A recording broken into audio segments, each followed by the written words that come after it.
रवि और पूजा को आज तलाक के कागज मिल गए थे। दोनों एक साथ कोर्ट से बाहर आते हैं।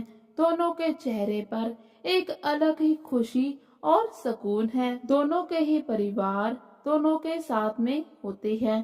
दोनों के चेहरे पर जीत की खुशी साफ साफ नजर आ रही है। 4 साल की लंबी लड़ाई के बाद आज फैसला हो चुका था। दोनों की ही शादी को यूं तो 10 साल हो गए थे, लेकिन साथ में सिर्फ 6 साल ही रहना हो पाया। 4 साल तो तलाक की कार्रवाई में ही गुजर गए। अदालत से निकलने के बाद पूजा के हाथ में दहेज के सामान की लिस्ट थी जो उसे रवि से लेना था, और रवि के हाथ में गहनों की लिस्ट थी जो उसको पूजा से लेने थे। और साथ में रवि को कोर्ट का ये आदेश था कि उसे पूजा को 10 लाख रुपए मुआवजे के तौर पर देने हैं। पूजा और रवि फिर एक ही टेम्पो में बैठकर रवि के घर पहुंचते हैं। पूजा को रवि के घर से अपना कुछ जरूरी सामान लेना था। बस इसीलिए आज 4 साल बाद अपने ससुराल जा रही थी, और शायद ये वो आखिरी बार अपने ससुराल जा रही थी। इसके बाद शायद अब वो कभी भी भविष्य में अपने ससुराल दोबारा नहीं जाएगी। सभी लोग जा चुके थे। घर पर सिर्फ 3 ही लोग थे, पूजा, रवि और पूजा की माँ। रवि यहाँ पर अकेला ही रहता था। उसकी माँ, बाप और भाई बहन गांव में रहते थे। रवि और पूजा की एक प्यारी सी बेटी भी होती है जो तकरीबन 8 साल की हो चुकी है, जो 18 साल तक पूजा के साथ ही रहेगी। लेकिन रवि उससे महीने में 1 या 2 बार मिल सकता है। पूजा जैसे ही अपने घर पहुंचती है तो सारी यादें ताजा हो जाती है। पूजा एक बार फिर से अपने अतीत में पहुंच जाती है। कितने अरमानों से बनाया था उसने ये अपने सपनों का आशियाना, और रवि ने भी कोई कसर नहीं छोड़ी थी। रवि पूजा की हर ख्वाहिश बहुत ही शिद्दत से पूरी करता था। घर की एक एक चीज में जैसे मानो पूजा की जान बसती हो। आज भी वो सभी चीजें पूजा को उसी अतीत की याद दिला रहे थे जहाँ पर उसने रवि के साथ प्यार भरे लम्हे जिए थे। रवि भी अंदर आकर बेसुध सा सोफे पे आकर बैठ जाता है और पूजा से कहता है, ले लो, जो भी तुम्हें लेना है तुम ले सकती हो, मैं तुम्हें कुछ भी नहीं कहूँगा। तब पूजा रवि को बहुत ही ध्यान से देखती है कि इन 4 सालों में कैसे उसका शरीर पहले से आधा हो गया।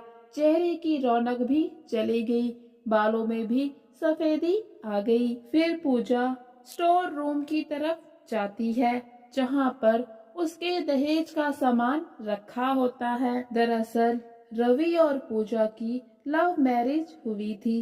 दोनों के ही परिवार इस शादी से खुश नहीं थे, लेकिन रवि और पूजा के जिद के आगे दोनों ही परिवार को झुकना पड़ा। फिर दोनों की शादी हो जाती है, लेकिन रवि एक दिन पीकर आ जाता है और नशे की हालत में गलती से पूजा पर हाथ उठा बैठता है, जिससे गुस्सा होकर पूजा अपने मायके आ जाती है और फिर गुस्से के कारण मायके में ही रहने लग जाती है, वापस नहीं जाती। रवि भी पूजा को मनाने नहीं आता और फिर दौर शुरू होता है सीखने सिखाने का। यहाँ रवि के भाई भाभी उसके खूब कान भरते हैं। उधर पूजा की माँ भी रवि को शराबी जुआरी कहने लगती है और कहती है, ऐसे आदमी के साथ तो तेरा जीवन खराब हो जाएगा। और पति पत्नी के छोटे से झगड़े को फिर कोर्ट तक घसीटा जाता है और दोनों का ही तलाक हो जाता है। पूजा की माँ दहेज का सामान ढूंढने लगती है और कहती है, कहाँ है सारा सामान? जरूर बेच खाया होगा इस शराबी ने। शराबी शब्द सुनकर पूजा गुस्से से अपनी माँ की तरफ देखती है और कहती है, माँ तुम चुप रहो। पूजा को जैसे मानो रवि के लिए शराबी शब्द बिल्कुल भी अच्छा ना लगा हो और फिर पूजा स्टोर रूम से अपना सारा सामान ले लेती है। वो रवि के किसी भी सामान को हाथ तक नहीं लगाती। उसके बाद गहनों से भरा बैग वो रवि को देती है, लेकिन रवि लेने से मना कर देता है। रवि पूजा से कहता है, ये गहने तुम अपने पास ही रखो, तुम्हें आगे चलकर इनकी जरूरत पड़ने वाली है, क्योंकि इस दुनिया में जीना आसान नहीं है। रवि आगे पूजा से कहता है, पूजा कोर्ट की बातें कोर्ट में ही खत्म हो गई।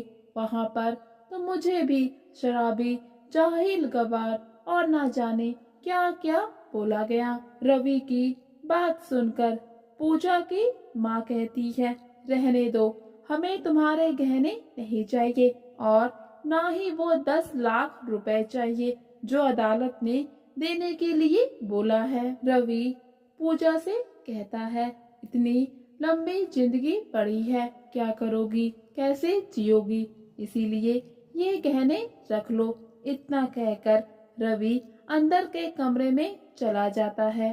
पूजा भी उसके पीछे पीछे जाती है तो देखती है कि रवि गुमसुम सा बैठा अकेले में रो रहा है।